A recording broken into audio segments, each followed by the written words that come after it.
Mini Kumbh જેવું ગણાય છે ગોહિલવાડનું. અને આજે આમાં જે આવ્યા છે 18 વર્ણનું, કોઈ પણ નાત જાત ભેદભાવ વિનાનું.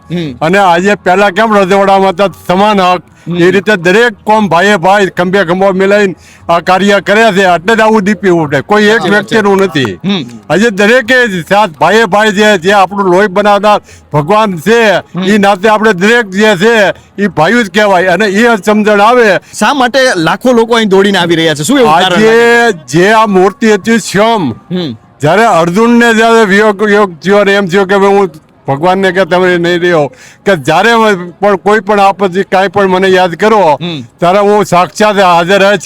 અને એ રીતે છે પ્રતિક, એ રીતે આપ્યું ને એમ આજે પ્રતિક દરેક ને થાય કે ભાઈ આજે આ જે છે આપણે સાક્ષાત આપણા છે, એકના નહીં.